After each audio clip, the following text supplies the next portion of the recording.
The new channel.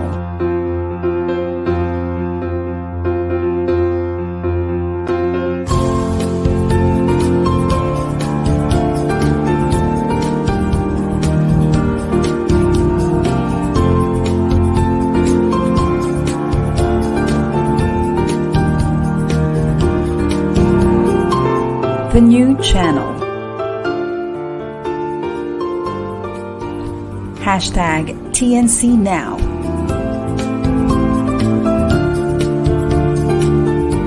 The views, opinions, and insights expressed in the following shows are those of the host, producers, guests, and viewers. They do not necessarily reflect the position of the channel. Viewer discretion is advised. Ayon! Hello everyone and welcome to another episode of the new channel. Our passion transform a community that sees and share all things new. We are your hosts. My name is Sean Mendoza.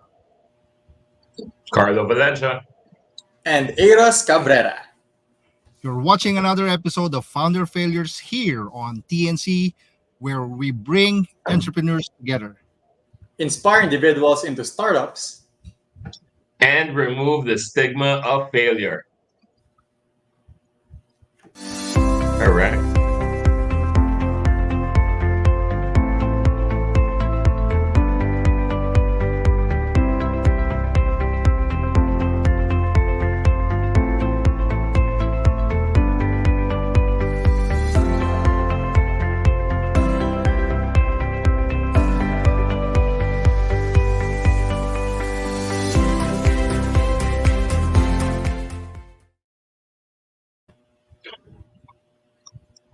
Hello, mga compadres. Hello. Today is another episode of Founder Failures.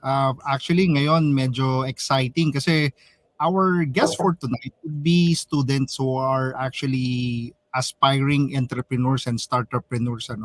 So probably let's see them all together. There are three from University of Batangas in Lipa City. Ladies, are you here? Very nice.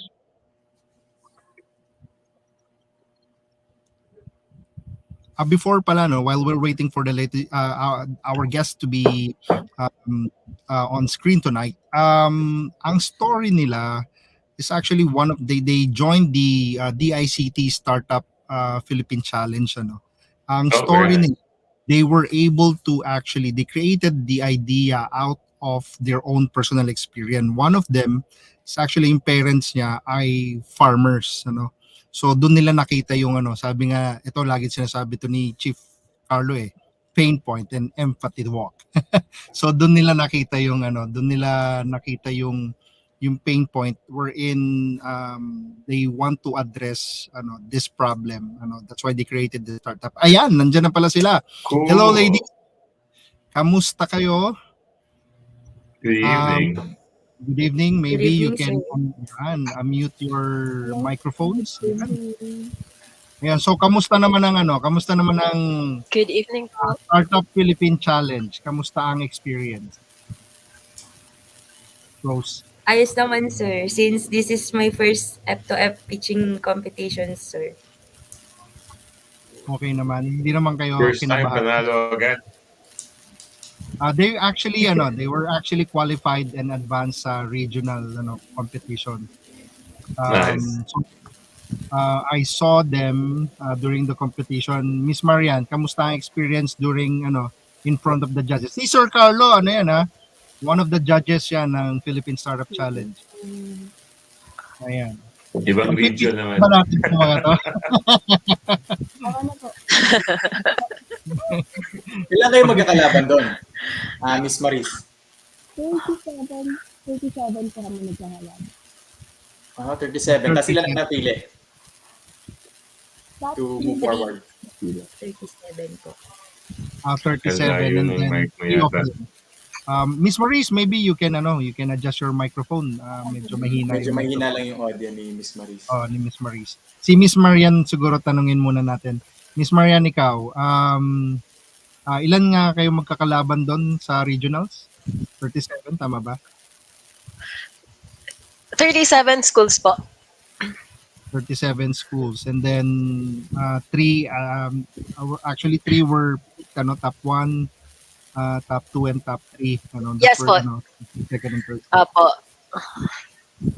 So congratulations nga pala sa Mapua Malayan College in Laguna. So they bagged the first place, and then second would be, I believe, Oh, very it good. in Verga from Quezon all the way from Lucena, and then the third one would be Lyceum of the Philippines in University in Batangas. Ayun. So, ladies, kamustahan muna tayo ha. So, with this ba, I think I'll point my direction to Rose, ano.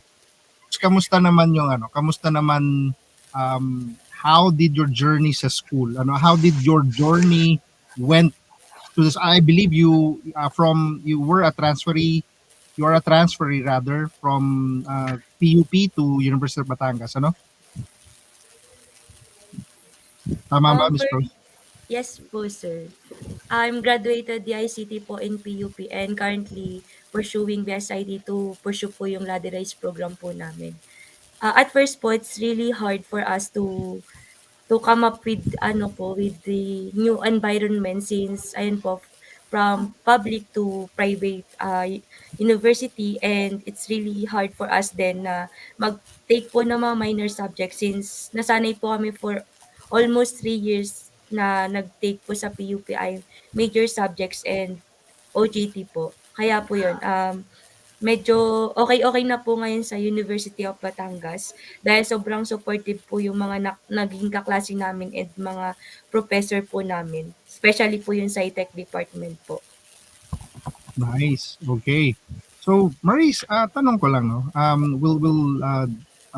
I want to know more about your journey sa university. Were there ba personal failures or setbacks na na-encounter mo during that, na and then you decided na you want to join the startup pitching competition, and ano yung nag-trigger sa'yo? Why did you how and why did you decide to join the competition for startup?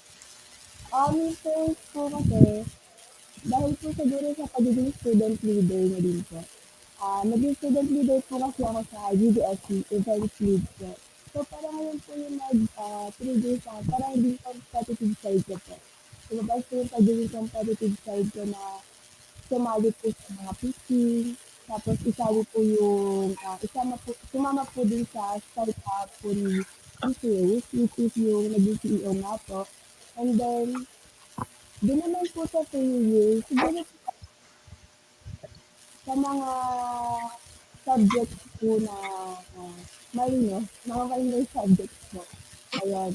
Kasi nahirapan po kami, kasi overload po yung ano namin ngayon yung subjects po namin. Kasi gusto po, dapat po, graduating na nga po kami.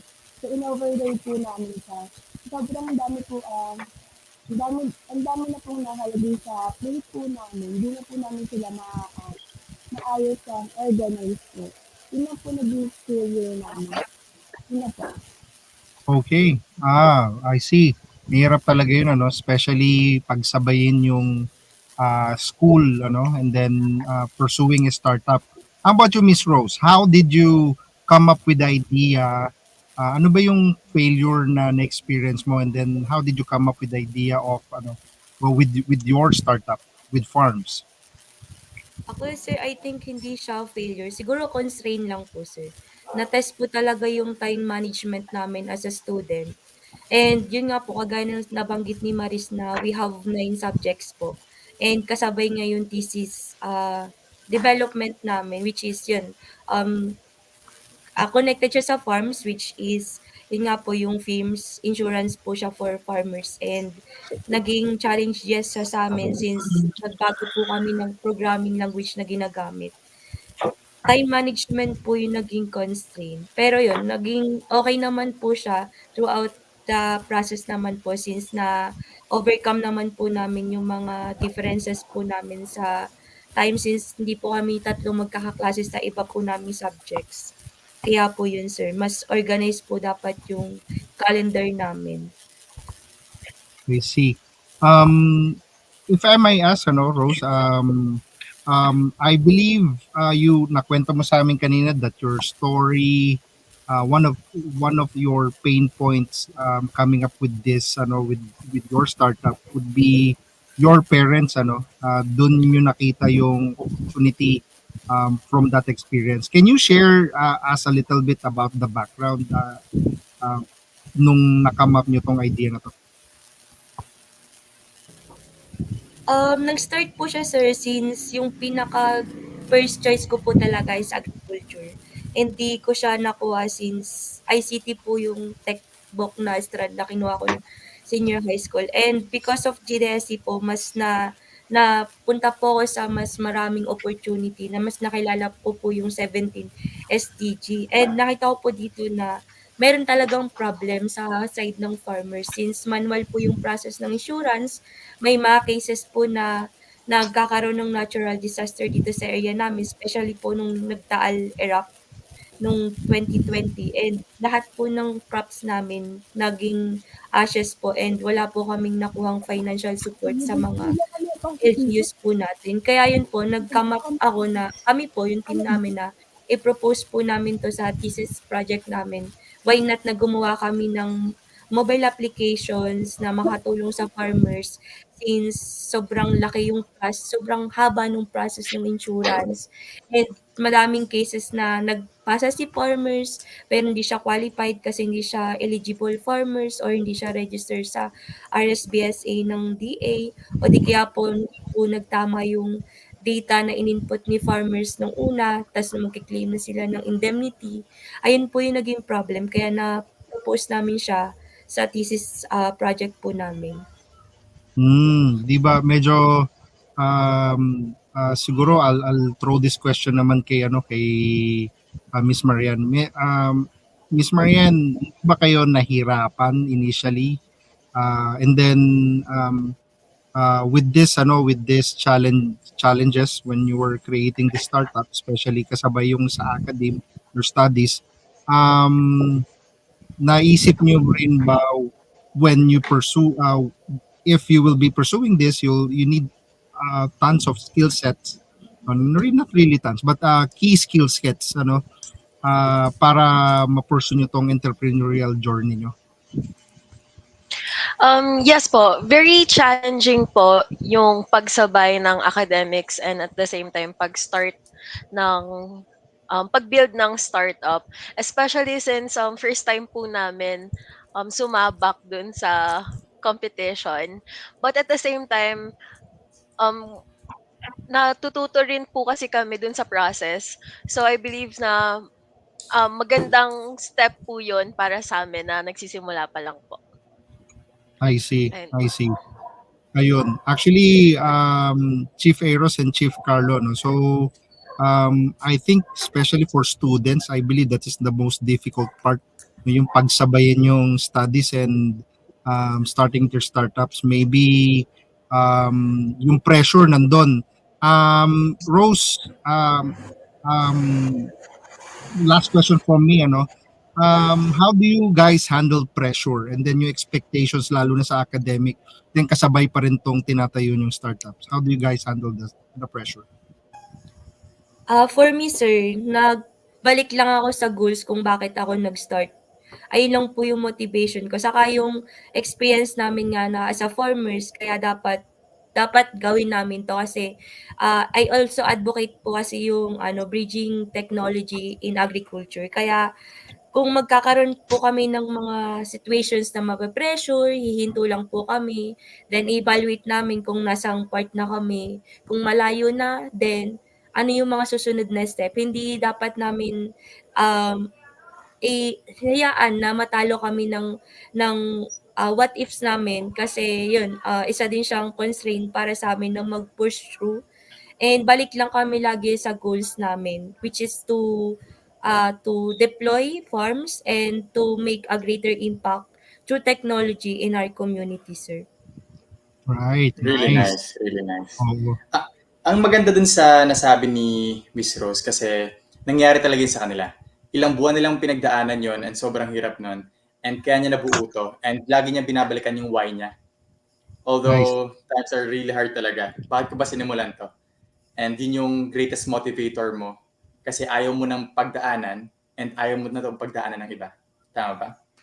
Yes, sir. Yeah. When you started this, yung coming up to this idea, meron ka bang breakthrough moment na biglang, sige, ito na talaga. Parang ano yung moment na yun? Is it nakain ka? Can you tell us the story developing bago mo mahit yung pangkabuuan ng startup idea mo? Actually, sir, bago mag-come up sa farms, madami na ako nasalihan ng mga hackathon. Pero parang malapit na rin naman yung process ng hackathon ng startup. And yung pinaka-breakthrough ko po siguro kasi yung malaman ko talaga na yung reason ko bakit nag-push ako sa technology and nalaman ko na bakit kaya hindi ako nag-push sa agriculture or hindi ako na-qualify since IT student nga po. And ayun, nakita ko dito na kaya ko pala na ipagpatuloy yung goals na yon through technology. And with farms nga po, yun po yung naging dahilan para mas attain namin o ma-achieve ko po yung personal goals ko na help sa community since yun nga student leader din po ako. And throughout my journey sa student leader, marami kaming nakikita ng mga problem na kaya naman solusyonan ng technology. And with that po, nagkakaroon kami ng mga empowerment sa mga youth.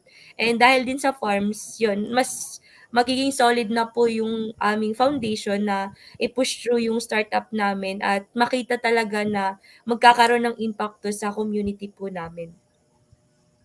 Really, really nice. Yun talaga yung nakita ko sa ginawa nyo nung nakwento sa akin to ni Shandon way back is grabe yung impact na magagawa nito once ma-launch talaga and maging maayos talaga. Kasi nakikita naman natin sa TV yung pinagdadaanan talaga. Lalo we're in the Philippines na sobrang dalas ng typhoon and calamities. And sobrang impactful talaga na magagawa nito if ever talaga ma-push to. So I wish you the best and ma-push to. And sa teammates mo naman, kay Maris and Marian, remembering back when you started this, ano yung step-by-step niyo na ginawa bago kayo dun sa pitch competition? Can you tell us the story nung forming the team, paano kayo nagkakilala, and so on? Dati na po kami capstone teammates. Yun po. Yun po siya nag-start. Parang tungkol din po, about din po sa farms, yung capstone po namin. And then, nagkahiwa-hiwalay po kami. Kasi po, yung capstone po namin ngayon, 2 members lang po siya. 4 po kami.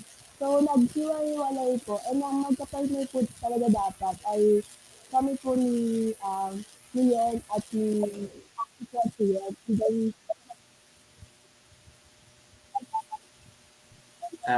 Medyo nawawalang audio mo, Miss Marian. Maris pala. Naputol yung audio mo.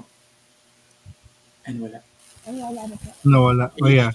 Yan, meron na ngayon. Ngayon na po. Ngayon, okay. Okay na ngayon. Saan po ako na? Siguro mga 20 seconds. 10 seconds. 10 to 15 seconds. Ayun po. Nahiwalay po kami ng teammates. Tagdadalawa-dalawa po kami. Yun po. Yan. Naging teammate ko po ay yung isa pa po namin sa group mate. And then, yung nag-chat po kasi si Sir, sabi ko ay isali daw po ni Rose yung capstone po nila. Ako po yung kasama nun that time. So, sabi po ni Rose, baka daw po pwede pa magsama ng isa. Kaya po, nakasali po ako sa farms po, o 15 din po. Then yung, po namin nun, nag-travel po kami dyan kasi po, ang bilis po nung, time duration, parang 2 days po lang ata, or, 2 days lang po namin ginawa yung pitch deck, and then, kailangan na po namin pass ng video, parang po talaga namin siya. Yun po yung naging namin. Pero naging okay naman po. Nakapasok naman po kami. Yeah, that's great. 2 days pero na umabot ng regional, di ba? Tapos lalaban pa ulit. Yes. Siguro, Ang lupit. Siguro may malupit kayong mentor. Kaya siguro. Oh, Yun. yes. Yun yun. Baka, Siguro, no? baka. Oh, Baka. Bakit baka. niya? Sino ba yung mentor niyo? Sino yung mentor niyo nung sa 2 days na Sino yun? ba yung mentor From, nyo? Gawa Sino ba yan? Sister Simon Basa. wow, Si Sir Sister Shannon din. Shan. sounds Sister family. Shannon. Oh, sounds family pala yun. Sir Ayun, Shan. but So, but it is actually sorry sir, Chiferos. It's actually very good kasi within in 2 days time nakagawa kagad sila ng pitch deck. Normally that what happens sa in real world, kailangan mo ng pitch deck kagad para may pakita kagad sa investors and then go na agad. That's actually very good and very very um I would say impressive. yeah, What's really the great, great impressive. are you offering insurance services or technology to existing insurance providers? Siguro si Miss So Rose hindi to. pa ako nag-attend eh. Si Miss Rose.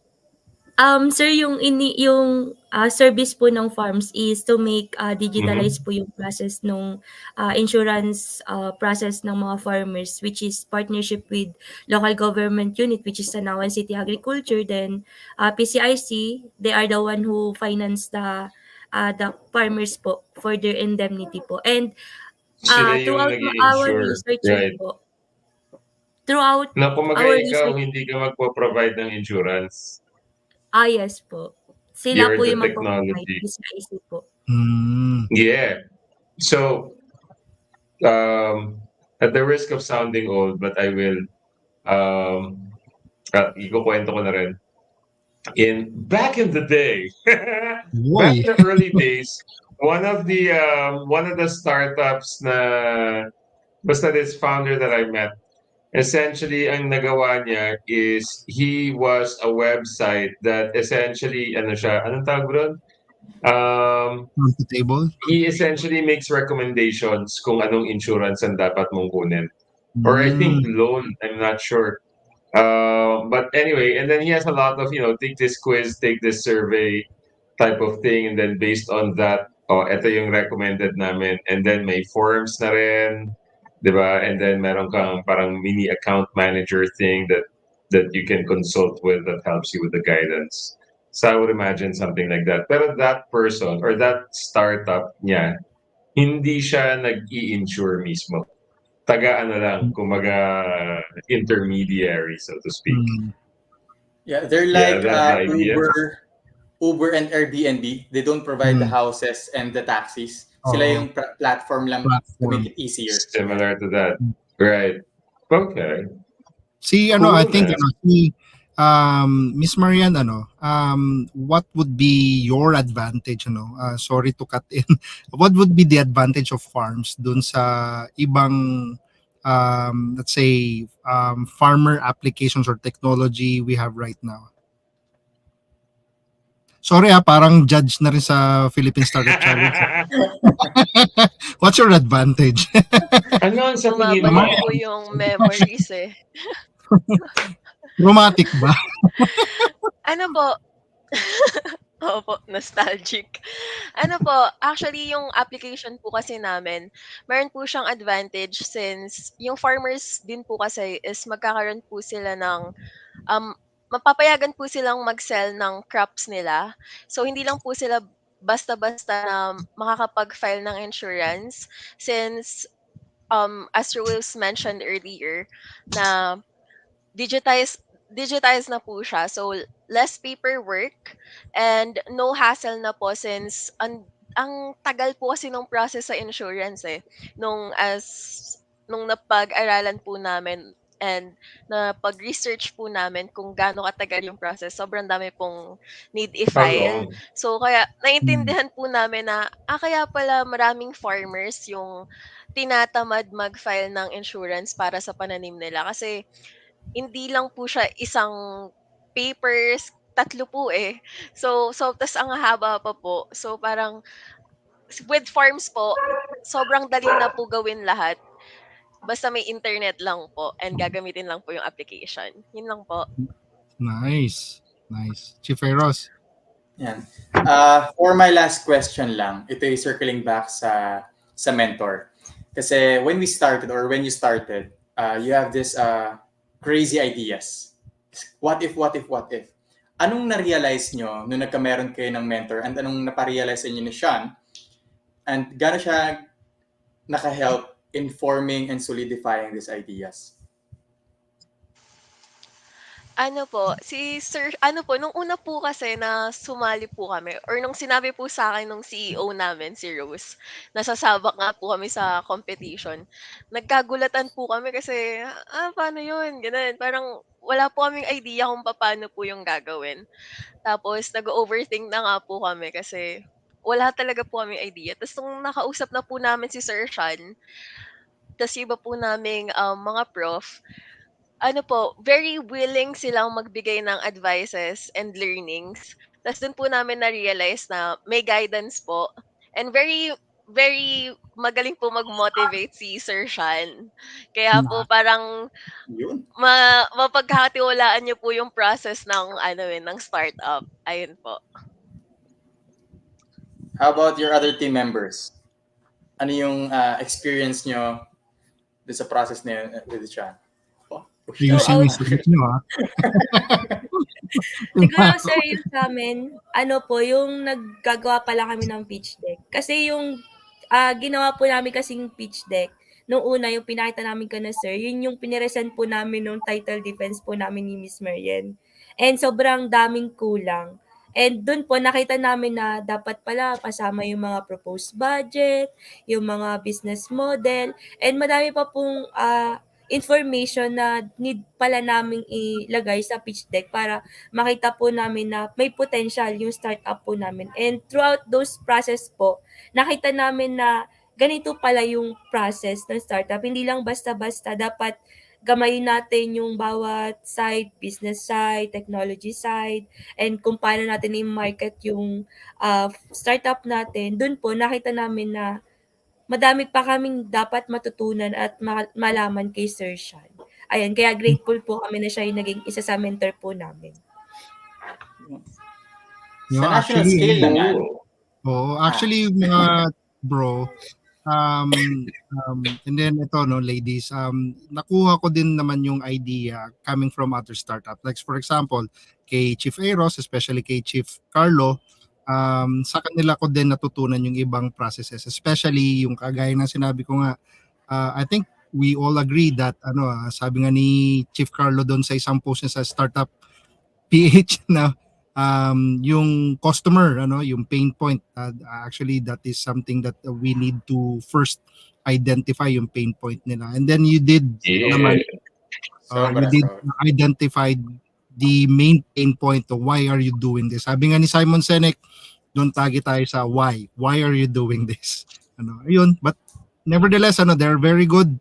Not only you were able to absorb everything in 2 days prior to the application, but we believe na you guys are on the right track. Sabi nyo nga kanina, tama yung sinabi nyo rin kanina, commitment. That's very one of the key tools, yung committing yourselves to what you believe in, and especially yung solve. Ayun.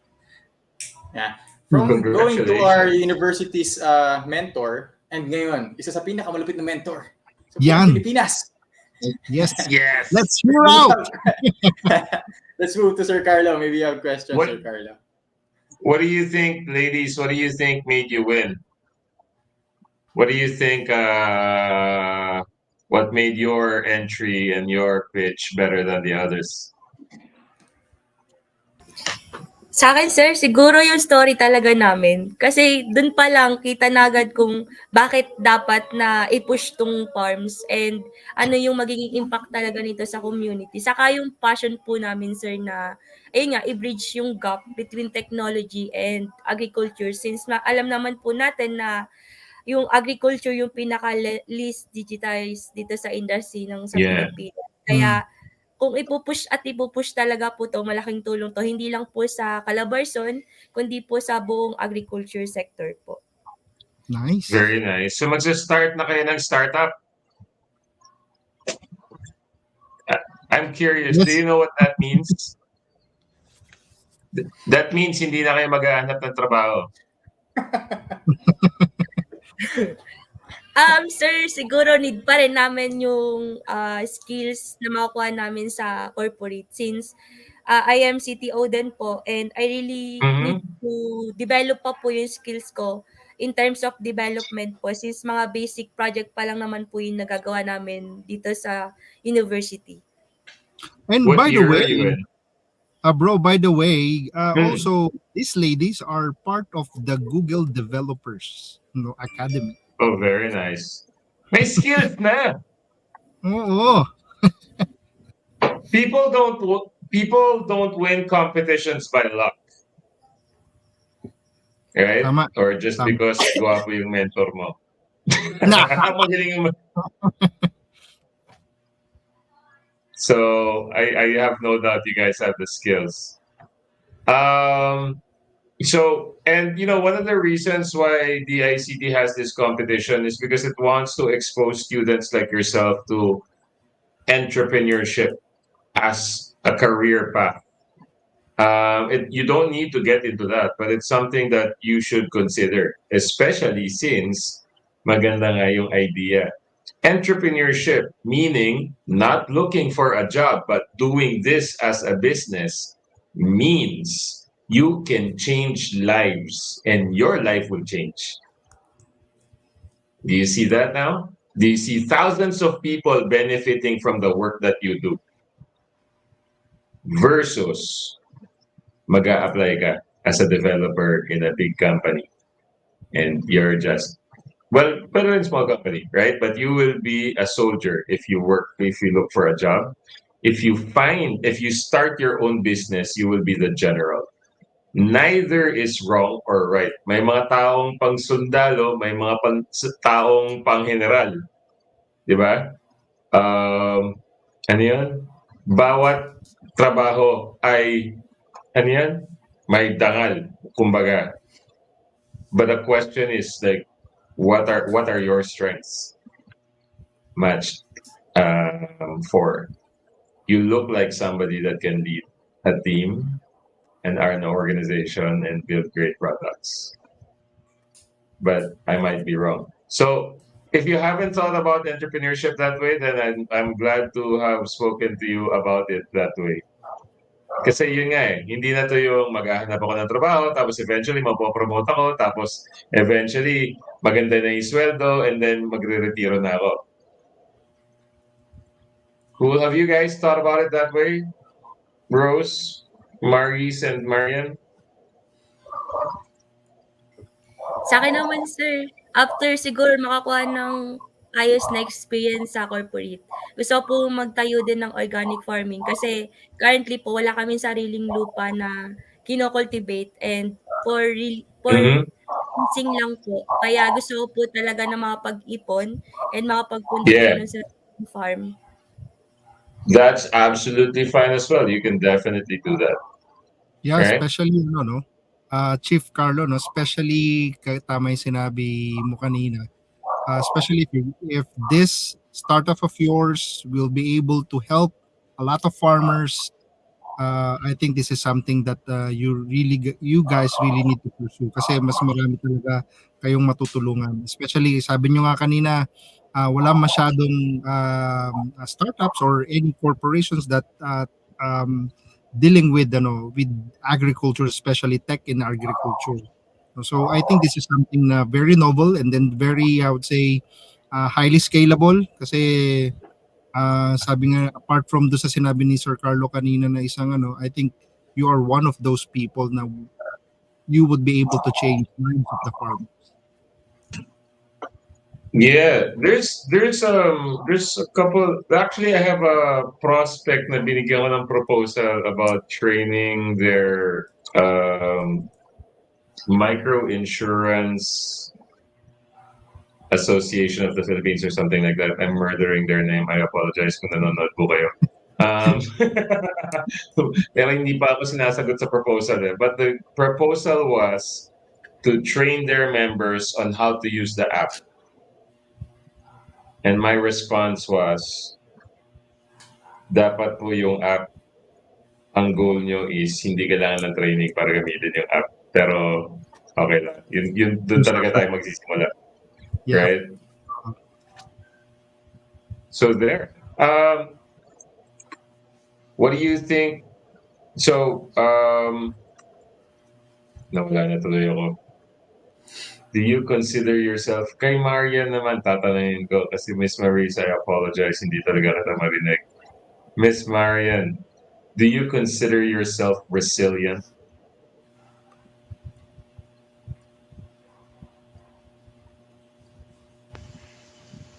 Can you Ayan. hear me po? Yes. Yeah, now we can. Yes po.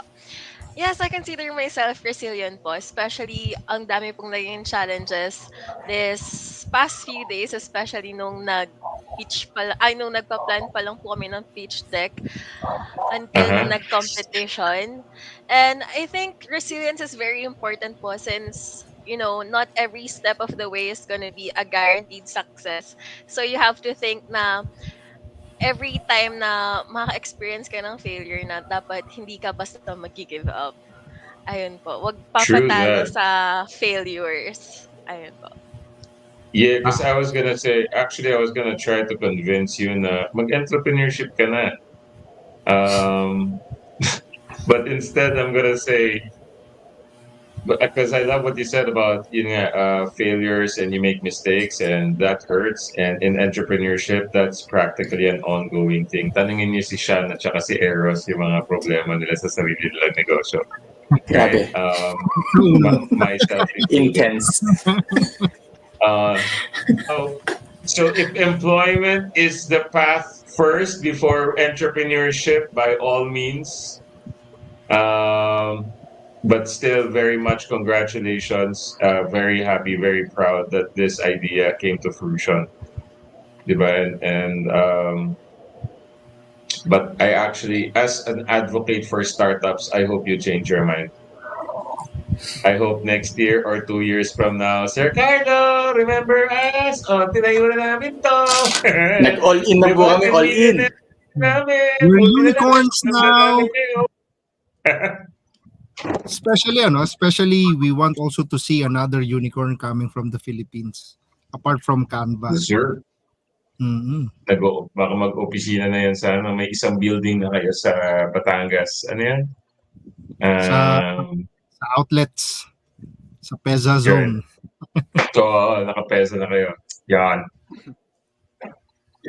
All right. So, any strategies that you that you would like to recommend on how to build resilience? Diba? Sabi mo nga, Marian, marami ka nang napagdaanan, especially recently, and pressures that, what are the things that you can do? Or what are the things others can do to develop that resilience, or best practices that you can share? For me, don't be afraid to ask for help or to ask for mentorship because they're the one who will give the best ideas and learnings po. And I guess they had especially they already experienced it and they already had the learning. So I think they will give you the best guidance. And for me, as long as you're learning, as you encounter failures, you'll be able to achieve the goals that you have once you apply all of those. Ayun po. Nice. Cool. Nicely said. Ayun. Maybe I think one of the things siguro na itatanong ko rin sa inyo ladies, bukod dun sa strategies, paano nyo nababalanse yung in time nyo as a student? I think that's part of a strategy din na ginagawa nyo personally, balancing everything, especially right now. I believe you guys are will be on midterm examinations next week, no? So paano nyo siya nababalanse? Especially I think nasabi niyo rin sa akin your interest on competing again on another pitching competition. So how do you guys balance everything? School and startup and then personal life. Ano po? Ayun po. Nagse-set po kami ng time kung anong oras po kami magko-call or magmi-meet or pupunta po sa CBI para po mapag-usapan yung plans po namin or yung mga dapat po namin gawin. And then if hindi po available yung isa, then i-move po namin, or if hindi po talaga pwede, kami po muna yung gagawa nung yung available po na members muna yung gagawa po nung task niya para po hindi po matambakan na matambakan yung gagawin. Ayun po. I see. Okay. How about si ano naman, ano? That's very good. Yung organization skills nyo na pa-practice. How about Miss Maurice? Although your audio is siguro lapit na lang tayo ng konti. Huling pagkakataon na. This is your chance to shine. How about you, Maurice? Ayun. Ano po, Lakasan mo na. Sige. hindi na po kami natutulog. Good. Ano po, Tama yan. nalalat namin yung mga gawain po na hindi naman po need. Like po na nanonood po ng nag-phone po. Kasi di ba po minsan, lalo na po ako, medyo yung time span ko po kasi maliit lang. So, pag nakita ko po yung phone ko na papa-cellphone ko, nakabot po siguro ako ng hours dun sa pag-scroll. Isa, nagka-time management po ako. Yung mga activities po na hindi sinasenda sa amin, ginagawa ko na po yung and dahil po kasi po, ang dami po namin backlogs po na naiwan. And then, yun po, kapag po sa gabi, hindi na po kami nanonood, ginagawa ko na po sa agad. Para po, tapos na po siya, and then nakapagpasa po, ay nagagawa na po ako ng iba. Lalo na po yung mga paggawa po ng reviewer. Kasi hindi ba po sila need. Ayun lang. Nice. Okay. Pero wag naman okay lang yung hindi matulog, pero wag naman sobra. Although kasama yun sa journey of being a startup founder, there will be talaga nights na medyo kailangan mo mag-extend ng oras to work things out, especially being an entrepreneur. Parang yung training nyo kasi as a student na hindi yung paggawa ng projects na inaabot ng late nights, those are, I think, will be a very vital skill na parang kumbaga parang training nyo na siya, nasa school pala kayo as of lang para sa future. Ayun, Rose, how about yourself? Sa akin naman, sir, since nabanggit ko na yung time management, add ko na lang po yung nililist ko po yung mga tasks na kailangan namin gawin within this week, and iwi-weigh ko po doon kung alin yung dapat na unahin. Halimbawa, if malapit na yung deadline, then siya yung uunahin ko. Tapos po, nilaless ko na po yung paggamit ng social media as much as possible. Sa LinkedIn na lang po ako nagbabrowse kasi pagka sa Facebook po, nauwi po sa Reels kaya yun po, nilaless ko pong gumamit ng social Naubos. media. Yun ang Saka po, problema. pag meron pong mga oras na bakante kami, especially po mahaba yung vacant namin sa school, pag tumatambay po kami sa library, yun po, ginagawa na po namin yung mga tasks na pwede naming magawa sa library, and itutuloy na lang po namin siya sa bahay. I see. Yan, mga students, you have to listen to these ladies on how they balance things and then their journey sa entrepreneurship. But again, unfortunately, we have limited time to discuss everything.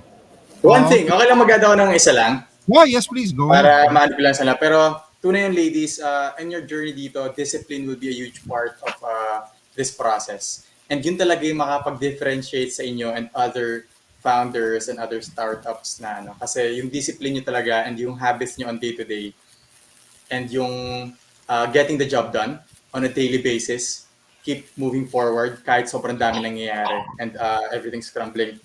Everyone is getting your attention, your phone, your family, or lahat. And how can you balance that and still move forward kahit madami nang humihigit ng energy nyo? Sobrang Pero kung may share lang ako sa bagay, time block, kung baka ginagawa nyo din to, this changed my life. Since ginagawa mo din to, Rose, pero time blocking, day to day, every hour of the day, lahat Yun, Lahat ng important list, tapos kada oras, kada 30 minutes, lahat ng plan mong Bullet gawin or journal ba gagawin. yan? Other yun, I have a bullet journal, I have a journal mismo, Iba tapos pa time, yan. time block. Oh, I have 3 systems. So sa journey, Solid. dahil nga sa sobrang, kaya nga sabi ko sa inyo, parang discipline will be a huge part of this. Lalo si Sean and Carlo, sobrang dami din nila ginagawa. So building systems on your day-to-day habits, yun, mas mapapabilis lahat ng ginagawa nyo. And para hindi kayo mag-procrastinate. So yeah, time blocking, nakuha ko kay Elon Musk, wow, tsaka kay Jeff Bezos. Yun. Day-to-day, every hour, kasado, hanggang 2:00 every day. Lahat ng ano. Pero yeah, it's great na yun din yung ginagawa nyo ngayon. And I see na mas may improve pa yan. Ano na sa journey na to. Keep it up. Cool. So Nice. much learning today. Yeah, indeed. Tama. I love it. Yeah. So just to wrap it up, some of the things that I took note of. Number one is actually early on, the experience makes it worth it, right? And I can't agree more. You might fail, you might succeed, but one thing you're gonna do is you're gonna remember this for sure. In these years and these moments that you have now. So definitely make the most out of it. Learn the most out of it. Diba? I like the fact na marami na kayong sinali ang hackathon. I am reminded by Pia Wurtzbach ba yun? Diba? Sinabi niya like she's joined so many Miss Universes already by the time she became Miss Universe. It's really, and that's later on you'll find in your entrepreneurship journey, marami kayong susubukan na hindi gumana and then try again, but better next time. Right? So very nice. Finally, yung time management. I'm embarrassed. I don't even think I have one to declare a system. Pwede, meron akong Notion, pero nothing as organized as what Eros just showed. So yeah, time management, absolutely, that works. Having systems is, if anything, I think what Eros showed is, it's important to have systems. So very good. I think the discipline of following a schedule and helping out when needed, hindi yung porke sinabi siya yung gagawa, siya na lang yung gagawa. I think those are really very good as well. And so teamwork is a factor. Cool. So there. Good job, Ayun. ladies. Congratulations. Congratulations, ladies. Again, we really apologize that our time is very short para pag-usapan natin lahat about your journey. But I believe you guys are on the right track. Just keep pushing. Ganun talaga yan. Part yan ng journey. Nakikita pa tayo. Yeah. Chief Eros? Thank you so much. Yeah, thank you so much, Marian, Maris, and Rose. Thank you for building farms. And I see the really big impact na magagawa nito if matuloy natin. So, thank you so much sa inyo. So, this has been another episode of Founders Failures. Watch out for another episode every Saturday, 6 p.m. only here at the new channel. And don't forget to get inspired. Don't fear failures. And Enjoy! the Batangas Startup Community. Let's go. This has been Founders Failures! The coordinated Founders Failures!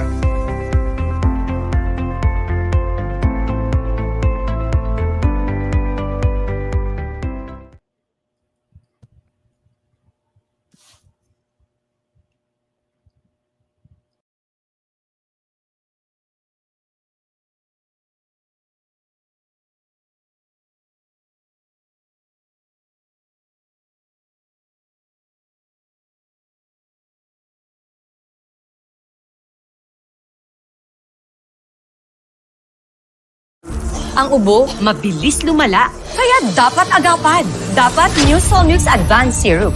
May 2 times zinc para ang ubo, imbis na lumala, tulungang mabilis mawala. New Solmux Advanced Syrup. Unilab yan.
Ang 40D tumutulong patibayin ng vital organs, iwas sakit sa puso at iba pang sakit.